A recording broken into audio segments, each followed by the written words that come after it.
नमस्कार मित्रों, फिर से मैं आया हूं लेकर झारखंड पीजीटी स्नातकोत्तर प्रशिक्षित शिक्षक परीक्षा हेतु मुख्य परीक्षा के अंतर्गत प्रश्न पत्र 2 का पाठ्यक्रम जो हिंदी विषय पर आधारित है। हम लोग पिछले वीडियो में भाव और मनोविकार को पढ़ा है। अब हम लोग आगे देखेंगे श्रद्धा और भक्ति। पिछले वीडियो में हम लोग रामचंद्र शुक्ल के एक निबंध भाव और विचार पर विस्तृत जानकारी प्राप्त किया है। अब हम लोग श्रद्धा और भक्ति पर जानकारी प्राप्त करेंगे और कहाँ से प्रश्न कितना पूछा जाता है उस पर भी ध्यान रखेंगे कि प्रश्न कहाँ से आते हैं और उसका हम लोग उत्तर किस तरह हम लोग देंगे या किस तरह का प्रश्न निर्माण होता है, इस पर भी हम लोग विस्तृत रूप से देखते चलेंगे। चलते हैं श्रद्धा भक्ति। जानकारी पता कर लें कि ये श्रद्धा भक्ति एक निबंध है।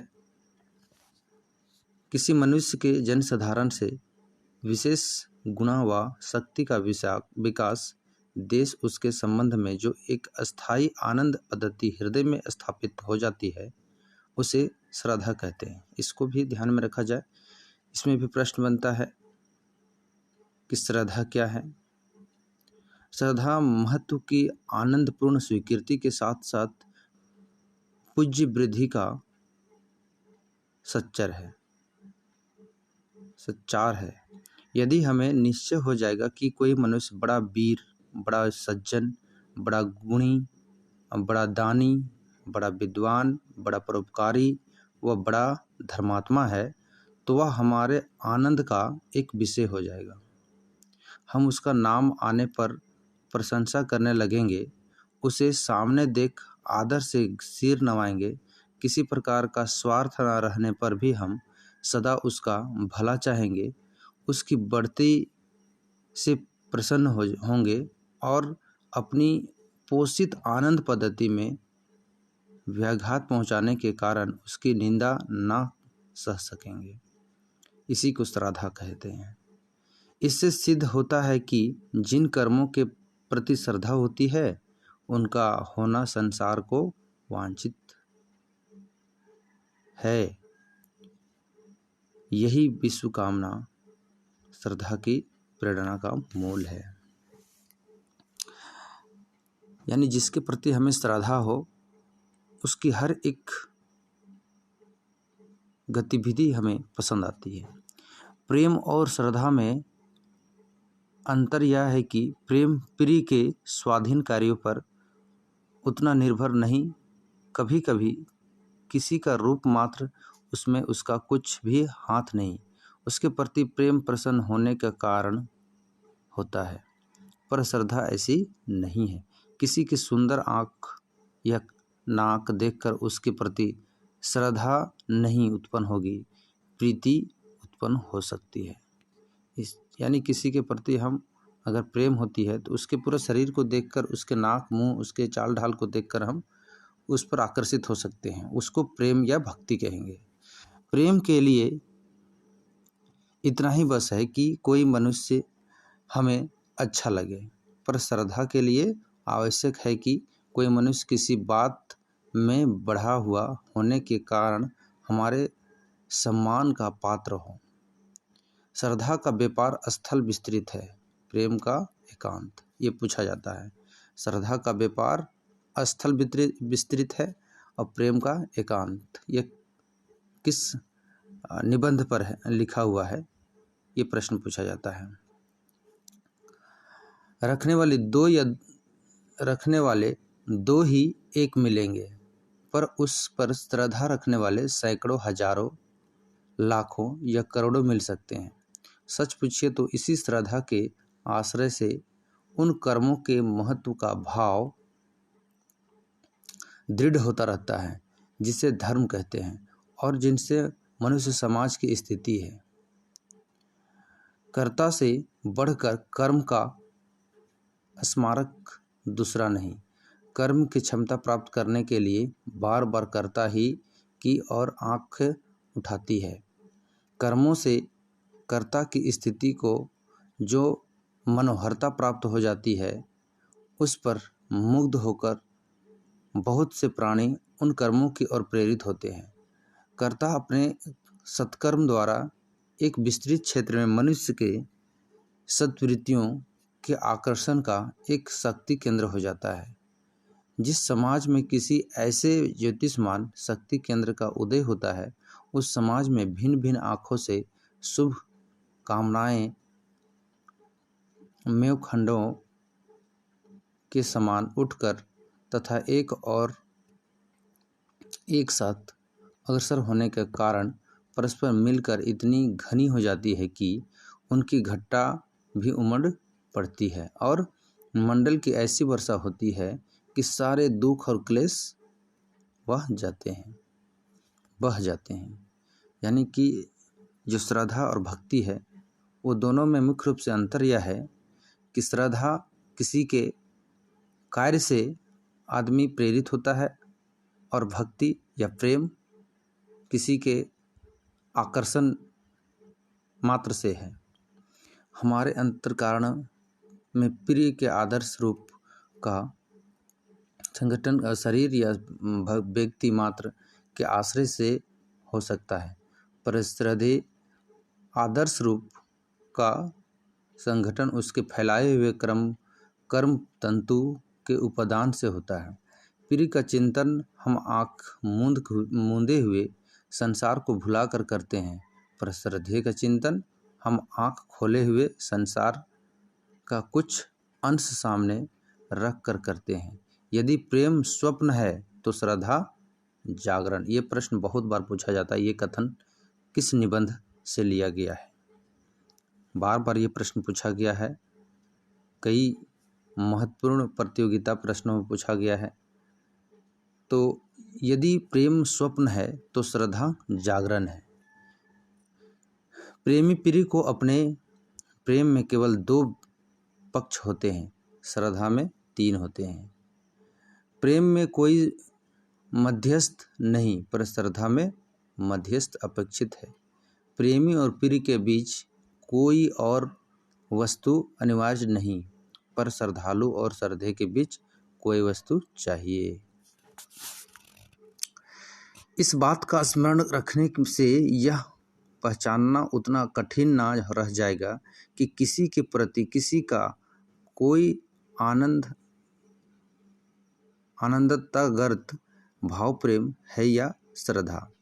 यदि किसी कवि का काव्य बहुत अच्छा लगा, किसी चित्रकार का बनाया चित्र बहुत अच्छा लगा, जचा, और हमारे चित्त में उस कवि या चित्रकार के प्रति एक सुहृदय भाव उत्पन्न हुआ, तो वह श्रद्धा है, क्योंकि यह काव्य या चित्र रूप मध्यस्थ द्वारा प्राप्त हुआ है। प्रेम का कारण बहुत कुछ अनिर्दिष्ट और अज्ञात होता है, पर श्रद्धा का कारण निर्दिष्ट और ज्ञात होता है। इसमें भी बहुत ज़्यादा प्रश्न पूछा गया है, इस पर ध्यान दिया जाए कि ये जो भाग है इसमें पूछा जाता है कि प्रेम का कारण बहुत कुछ अनिर्दिष्ट है और अज्ञात होता है, पर श्रद्धा का कारण निर्दिष्ट और ज्ञात होता है। कभी कभी केवल एक साथ रहते 2 प्राणियों में यह भाव उत्पन्न हो जाता है कि वे बराबर साथ रहे, उनका साथ कभी ना छूटे। प्रेमी प्रिय के संपूर्ण जीवन कम से कम के सतत साक्षात्कार का अभिलाषी होता है। अभिलाषी होता मतलब उसको कम समय में आकर्षित हो जाता है, उसके कुछ लालच आ जाता है उसके अंदर। वह उसका उठना बैठना चलना फिरना सोना खाना पीना सब कुछ देखना चाहता है। संसार में बहुत से लोग उठते बैठते चलते फिरते हैं, पर सबका उठना बैठना चलना फिरना उसको वैसा अच्छा नहीं लगता। प्रेमी प्रिय के जीवन को अपने जीवन से मिलाकर एक विराल मिश्रण तैयार करना चाहता है। वह 2 या 2 से 1 करना चाहता है। संसार यह कि श्रद्धा में दृष्टि पहले कर्मों पर से होती हुई श्रद्धे तक पहुँचती है और प्रीति में प्रिय पर से होती हुई उसके कर्मों आदि तक पर जाती है। एक में व्यक्ति को कर्मों द्वारा मनोहरता प्राप्त होती है, दूसरी में कर्मों को व्यक्ति द्वारा प्राप्त होती है। फिर से मैं इसको पढ़ देता हूँ। इससे प्रश्न पूछा जाता है, सारांश यह देता है, सारांश है कि यह कि श्रद्धा में दृष्टि पहले कर्मों पर से होती हुई श्रद्धे तक पहुँचती है। फिर से सारांश है यह कि श्रद्धा में दृष्टि पहले कर्मों पर से होती हुई श्रद्धे तक पहुँचती है और प्रीति में यानी भक्ति में प्रिय पर से होती हुई उसके कर्मों आदि पर जाती है। एक में व्यक्ति को कर्मों द्वारा मनोहरता प्राप्त होती है और दूसरे में कर्मों को व्यक्ति द्वारा। एक में कर्म प्रधान है और दूसरे में व्यक्ति, यानी श्रद्धा में कर्म प्रधान है और भक्ति या प्रेम में व्यक्ति प्रधान है। किसी के रूप को स्वयं देखकर हम तुरंत मोहित होकर उससे प्रेम कर सकते हैं, पर उसके रूप की प्रशंसा किसी दूसरे से सुनकर चट हमारा प्रेम नहीं उमड़ पड़ेगा। कुछ काल तक हमारा भाव लोभ के रूप में रहेगा, पीछे हम वह प्रेम में परिणत हो सकता है। यह बात है कि प्रेम एकमात्र अपने ही अनुभव पर निर्भर रहता है, पर श्रद्धा अपनी सामाजिक विशेषता के कारण दूसरों के अनुभव पर भी जगती है। रूप की भावना का बहुत कुछ संबंध व्यक्तिगत रुचि से होता है, अतः किसी के रूप और हमारे बीच यदि तीसरा व्यक्ति आया तो इस प्रकार से सामाजिकता आ गई है, क्योंकि हमें उस समय यह ध्यान हुआ कि उस रूप से एक तीसरे व्यक्ति को आनंद या सुख मिला और हमें भी मिल सकता है।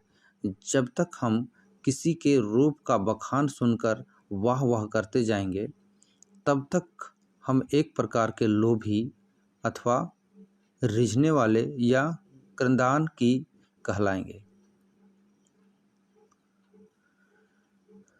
पर जब हम उसके दर्शन के लिए आकुल होंगे, उसके बराबर आमने सामने रखना चाहेंगे, तब प्रेम का सूत्रपात समझा जाए।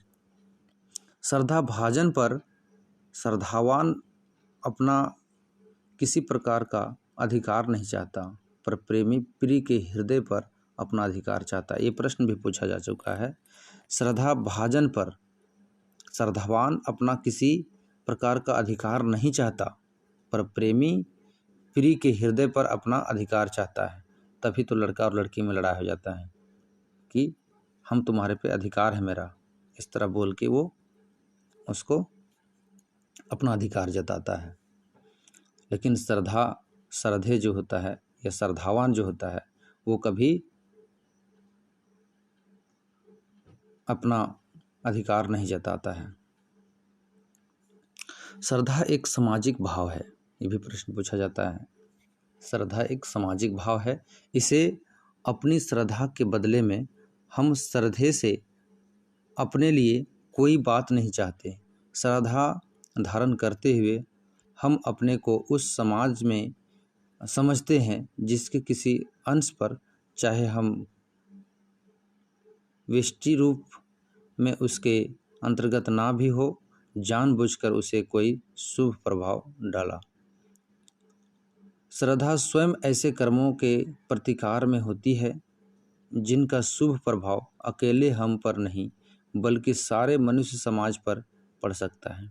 श्रद्धा एक ऐसी आनंदपूर्ण कृतज्ञता है जिसे हम केवल समाज के प्रतिनिधि रूप में प्रकट करते हैं। सदाचार हम सदा और अत्याचार पर क्रोध या घृणा प्रकट करने के लिए समाज ने प्रत्येक व्यक्ति को प्रतिनिधित्व प्रदान कर रखा है।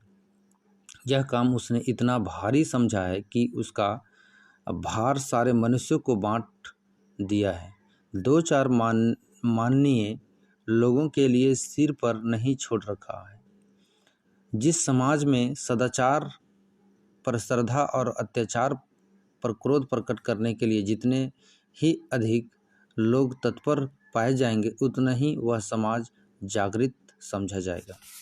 श्रद्धा की सामाजिक विशेषता इसी बात से समझ लीजिए कि जिस पर हम श्रद्धा रखते हैं उस पर चाहते हैं कि और लोग भी श्रद्धा रखें, पर जिस पर हम प्रेम होता है उससे और 10-5 आदमी प्रिय रखें, इसकी हमें परवाह क्या इच्छा ही नहीं होती है। श्रद्धा भक्ति क्योंकि हम प्रिय पर लोभवश एक प्रकार का अन्य अधिकार या इजारा चाहते हैं। श्रद्धालु अपने भाव में संसार को भी सम्मिलित करना चाहता है, पर प्रेमी नहीं। जब तक समष्टि रूप में हमें संसार के लक्ष्य का बोध नहीं होता और हमारे अंतर कारण में सामान्य आदर्शों की स्थापना नहीं होती, तब तक हमें श्रद्धा का अनुभव नहीं होता। बच्चों में कृतज्ञता का भाव पाया जाता है, पर सदाचार के लिए वह कृतज्ञता पर नहीं जिसे श्रद्धा करते हैं। अपने साथ किए जाने वाले जिस व्यवहार के लिए वे कृतज्ञ होते हैं, उसी को दूसरे के साथ होते देख कर्ता के प्रति कृतज्ञ होना वे देर में सीखते हैं। उस समय सीखते हैं जब वे अपने को किसी समुदाय का अंग समझने लगते हैं। अपने साथ या किसी विशेष मनुष्य के साथ किए जाने वाले व्यवहार के लिए जो कृतज्ञता होती है, वह श्रद्धा नहीं। श्रद्धालु की दृष्टि सामान्य की ओर होनी चाहिए, विशेष की ओर नहीं। इससे भी प्रश्न पूछा जाता है, यह कथन किस निबंध से लिया गया है? तो श्रद्धा और भक्ति से लिया गया है। श्रद्धालु की दृष्टि सामान्य की ओर होनी चाहिए, विशेष की ओर नहीं। अपने संबंधी के प्रति किसी को कोई उपकार करते देख यदि हम कहें कि उस पर हमारी श्रद्धा हो गई है, तो हमारा पाषंड है। हम झूठ मूठ अपने को ऐसे भाव का धारण प्रकट करते हैं, पर उसी सज्जन को 10-5 और ऐसे आदमियों के जब हम उपकार करते देखते हैं जिन्हें हम जानते तक नहीं, और इस प्रकार हमारी दृष्टि सामान्य की ओर जाए, तब यदि हमारे चित्त में उसके प्रति पहले से कहीं अधिक कृतज्ञता या पूज्य बुद्धि का उदय हो, तो हम श्रद्धालु की उच्च पदवी के पदाधिकारी हो सकते हैं, पदवी के अधिकारी हो सकते हैं। सामान्य रूप में हम किसी के गुण या शक्ति का विचार हमारे सारे संसार से संबंध करके करते हैं, अपने से या किसी विशेष प्राणी से संबंध करके नहीं। इससे हम देखते हैं कि किसी मनुष्य में कोई गुण या शक्ति है जिसका प्रयोग वह चाहे जहाँ और जिस प्रति पर कर सकता है। श्रद्धा का मूल तत्व है दूसरे का महत्व स्वीकार। श्रद्धा का मूल तत्व है दूसरे का महत्व स्वीकार। अतः जिनकी स्वार्थ बद्ध दृष्टि अपने से आगे नहीं जा सकती, अथवा अभिमान के कारण जिन्हें अपनी ही लड़ाई के अनुभव की लत लग गई है, उनकी इतनी कमाई नहीं कि वे श्रद्धा ऐसे पवित्र भाव को धारण करें। स्वार्थियों और अभिमानियों के हृदय में श्रद्धा नहीं टिक सकती है। उनका अंतःकरण इतना संकुचित और मलिन होता है कि वे दूसरों की कृति का यथार्थ मूल्य नहीं परख सकते हैं। स्थूल रूप से श्रद्धा 3 प्रकार की कही जा सकती है। स्थूल रूप से श्रद्धा 3 प्रकार की कही जा सकती है। प्रतिभा संबंधी, प्रतिभा संबंधिनी, शील संबंधिनी और साधन संपत्ति संबंधिनी। यानी प्रतिभा को देखकर हम उसमें श्रद्धा जता सकते हैं, उसके शील यानी कि उसके आदर्श गुणों को देखकर हम उसके प्रति श्रद्धा भाव जग सकता है। साधन संपत्ति संबंधिनी यानी कि उनके साधन संपत्ति से हमें श्रद्धा भाव जग सकता है। प्रतिभा से मेरा अभिप्राय अंतःकरण की उस उद्विका क्रिया से है जिसके द्वारा कला, विज्ञान आदि नाना क्षेत्रों में नई नई बातें या कृतियाँ उपस्थित की जाती है। यह ग्रहण है और धारणा शक्ति से भिन्न है जिसके द्वारा इधर उधर से प्राप्त ज्ञान विद्वता संचित किया जाता है। कला संबंधिनी श्रद्धा के लिए श्रद्धालु में भी थोड़ी बहुत मार्मिक निपुणता चाहिए, इससे उसका अभाव कोई भारी त्रुटि नहीं वह लक्ष्य है। यदि किसी उत्तम काव्य या चित्र की विशेषता न समझने के कारण हम कवि या चित्रकार पर श्रद्धा न कर सके तो वह हमारा अनाड़ीपन है, हमारे रुचि संस्कार की त्रुटि है। इसका उपाय यही है कि समाज कला संबंधी मर्मज्ञता के प्रचार की व्यवस्था करे जिससे विविध कलाओं के समान आदर्श की स्थापना जन समूह में हो जाए। पर इतना होने पर भी कला संबंधी रुचि की विभिन्नता थोड़ी बहुत आवश्यक रहेगी। श्रद्धालुओं रुचि का नाम लेकर ईर्ष्या या अहंकार के दोषारोपण से बचा जा करेंगे।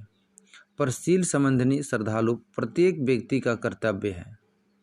शील संबंधिनी कर श्रद्धा जो होती है वो प्रत्येक व्यक्ति का कर्तव्य है। शील या धर्म के सामान्य लक्षण संसार के प्रत्येक सभ्य जन समुदाय में प्रतिष्ठित है। धर्म ही से मनुष्य समाज की स्थिति है, अतः उसे संबंध में किसी प्रकार का रुचि भेद मतभेद आदि नहीं। सदाचारी के प्रति यदि हम श्रद्धा नहीं रखते तो समाज के प्रति अपने कर्तव्य का पालन नहीं करते। यदि किसी को दूसरे के कल्याण के लिए भारी स्वार्थ त्याग करते देख हमारे मुंह से धन्य धन्य भी ना निकला तो हम समाज के किसी काम के ना ठहरे। समाज को हमसे कोई आशा नहीं, हम समाज में रहने योग्य नहीं। किसी कर्म में प्रवृत्त होने के पहले यह स्वीकार करना आवश्यक होता है कि वह कर्म या तो हमारे लिए समाज के प्रति अच्छा है। इस प्रकार की स्वीकृति कर्म की पहली तैयारी है।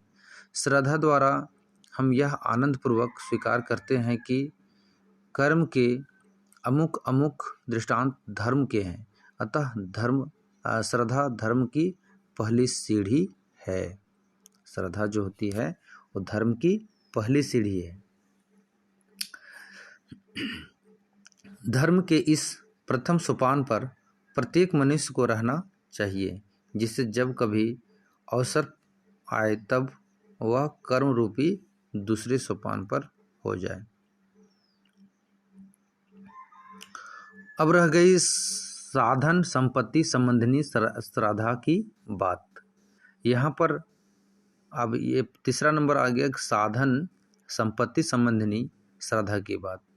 यहाँ पर साधन संपन्नता का ठीक ठीक भाव समझ लेना आवश्यक है। साधन संपत्ति का अनुप्रयोग भी हो सकता है, अनुपयोग भी हो सकता है, सदुपयोग भी हो सकता है और दुरुपयोग भी हो सकता है। किसी को पद रचने की अच्छी अभ्यास संपन्नता है, यदि शिक्षा द्वारा उसके भाव उन्नत है, वह हृदय सहृदय है तो अपनी अच्छी अभ्यास संपन्नता है, यदि शिक्षा द्वारा उसके भाव उन्नत है, वह सहृदय है तो वह अपनी इस संपन्नता का प्रयोग मनोहर उद्भाव पूर्ण काव्य प्रस्तुत करने में कर सकता है। यदि उसकी अवस्था ऐसी नहीं है तो वह या तो साधारण भाव शून्य गद्य की रीतिका, शिखरणी आदि नाना छंदों में परिणत करेगा या अपनी भद्दी या कुरुचिपूर्ण भाव नानाओं को छंदोबद्ध करेगा। उसके इस कृत्य पर श्रद्धा रखने वाले भी बहुत मिल जाएंगे। ऐसे व्यक्ति के प्रति जो श्रद्धा होती है वह साधन संपन्नता पर ही होती है, साध्य की पूर्णता पर नहीं।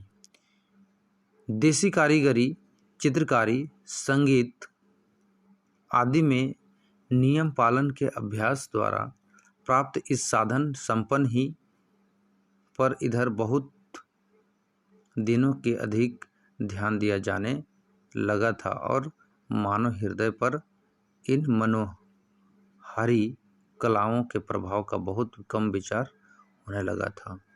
से पुराने मकानों की कारीगरी देखिए तो उसमें बहुत से काम किचपिच किया हुआ दिखाई पड़ेगा। ऐसे महीने बेल बूटों की भिन्न भिन्न पटरियां दीवारों में जमाए हुए मिलेगी, जो बिना आँखों को पास ले जाकर सटाए स्पष्ट ना जान पड़ेंगे। सारे मकान को एक बार में देखने से इन सबों का सम्मिलित प्रभाव दृष्टि और मन पर क्या पड़ेगा इसका कुछ भी विचार बनाने वाले नहीं किया। यह स्पष्ट दिखाई पड़ेगा। ऐसे कर्मों को अभ्यास तथा समय और श्रम के व्यय का पूरा परिचय मिलता है, पर विचार और सहृदय पूर्वक उसके प्रयोग का बहुत कम। समझने की बात है कि इमारत हाथ पर लेकर देखने की चीज़ नहीं है, 10-5 हाथ दूर पर खड़े होकर देखने की चीज़ है।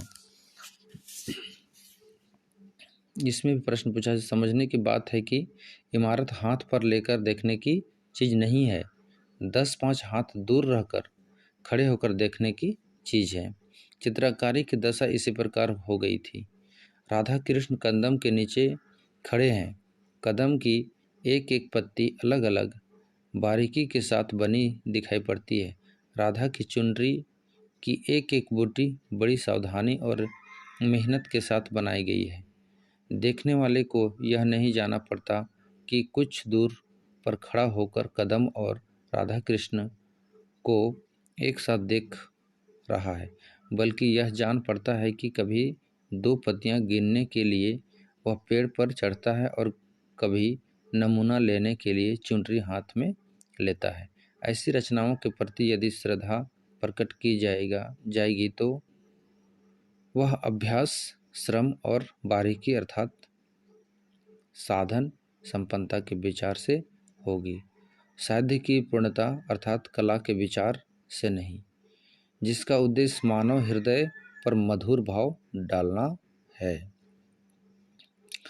यानी साधन संपन्नता के विचार जो होती है वो साध्य की पूर्णता अर्थात कला के विचार से नहीं, जिसका उद्देश्य मानव हृदय पर मधुर प्रभाव डालना है।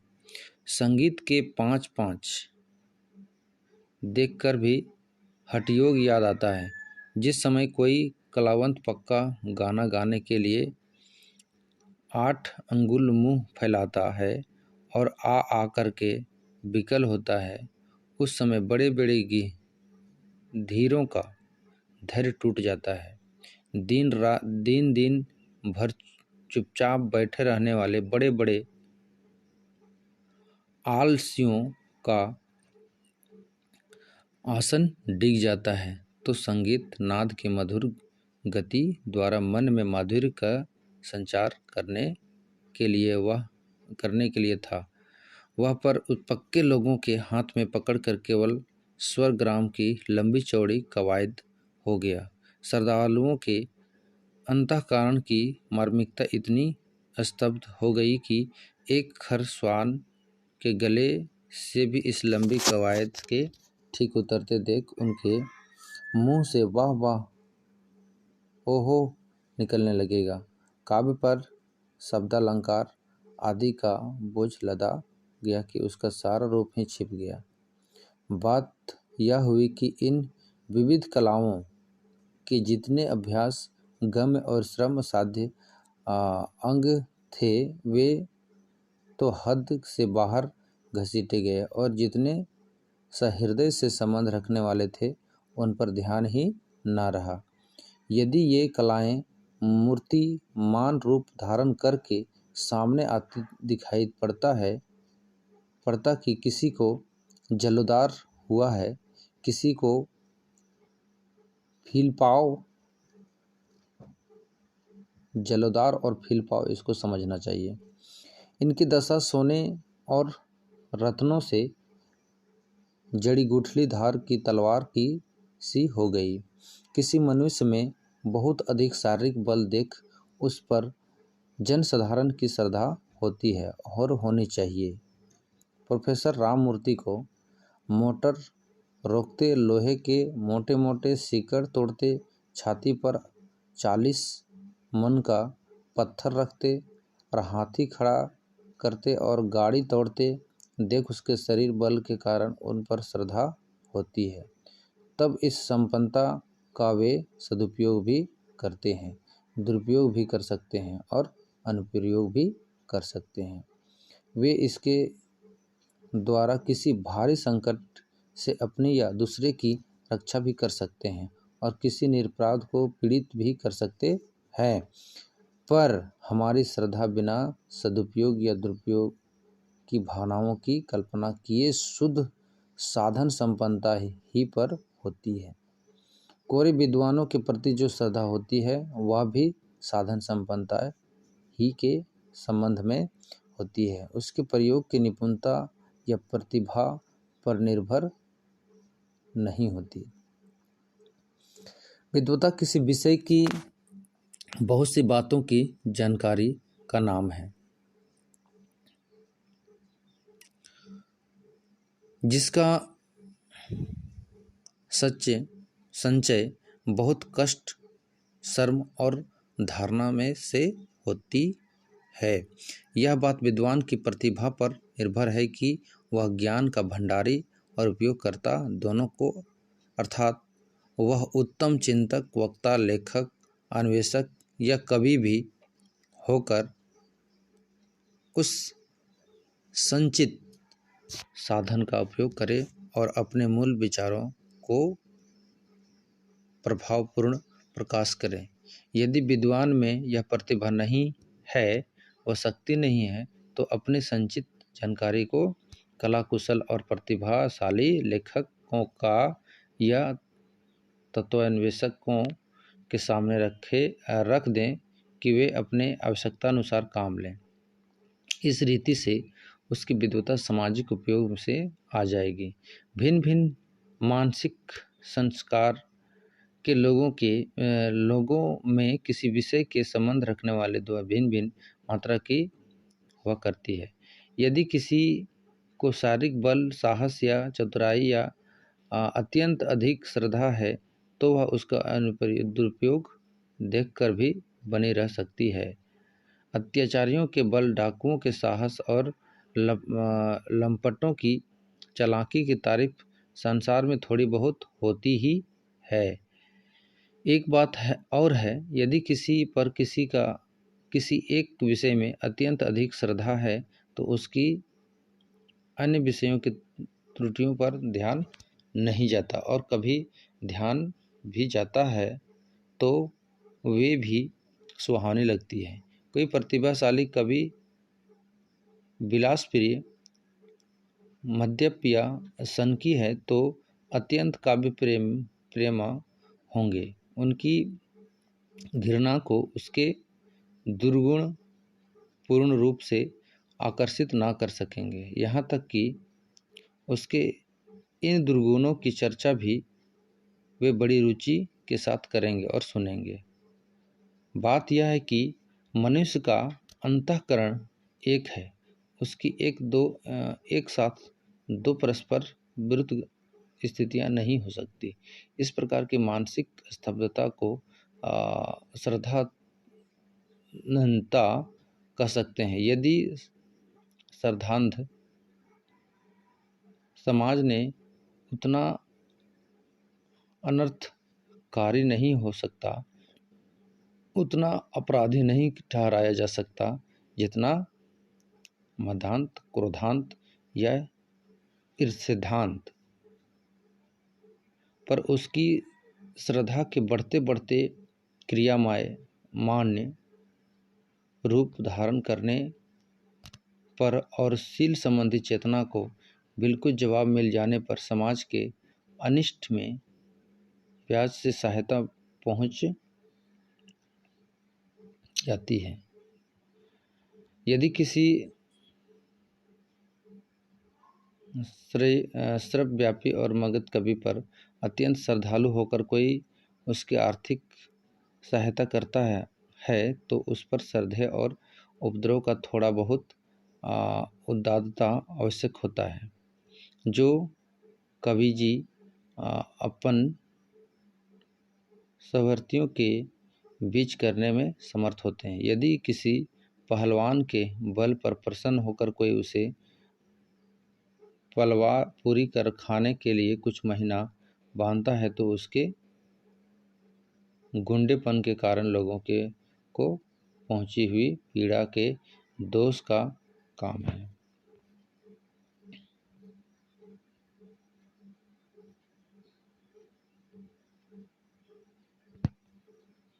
श्रद्धा भक्ति बहुत बड़ा पाठ है, इसको एक और में हम लोग देखेंगे।